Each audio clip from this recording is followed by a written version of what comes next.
और यहाँ अहम खबर से अपने नाजरीन को आगाह करेंगे। कोयटा में धमाके की आवाज सुनी गई है। पुलिस धमाके की जगह का तयन कर रही है। इसी पर बात करेंगे। डॉन न्यूज के नुमाइंदे अब्दुल्ला जहरी हमारे साथ मौजूद हैं। अब्दुल्ला, बताया कि इब्तदाई तौर पर क्या तफसीलात सामने आ सकी हैं इस मुतालिक?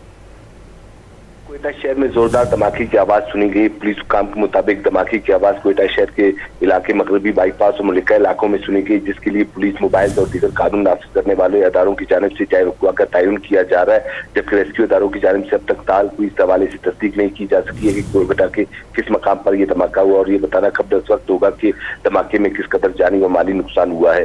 सिर्फ धमाके की आवाज कोयटा के मगरबी इलाकों की जानिब सुनी गई है। जी अच्छा अब्दुल्ला, ये भी बताइएगा कि धमाके की आवाज की नौयत क्या थी और अतराफ में क्या सूरत हाल दिखाई देती है? इस हवाले से कुछ पता लग सका है? जी बिल्कुल, कोयटा शहर में गुज़िश्ता 3 रोज से सिक्योरिटी हाई अलर्ट। इस हवाले से कोयटा शहर के मुख्तलिफ मकामात पर पुलिस की जानिब से इजाफी नाके कायम किए गए ताकि कोई नाखुशगवार वाक़या रूनुमा ना हो। ताम इस हवाले से अब से कुछ देर कबल जो धमाके की आवाज़ सुनी गई वो कोयटा शहर के मुख्तलिफ मकामात पर भी इसकी आवाज़ सुनी गई, इस कदर शदीद ताकि कोयटा शहर के निफ्स इलाकों में भी इसकी आवाज़ सुनी गई। ताम अब तक इसकी जगह का तयन नहीं किया जा सका। जगह का तयन नहीं किया जा सका है। अब्दुल्ला, आप अपडेट करते हैं, बहुत शुक्रिया आपका।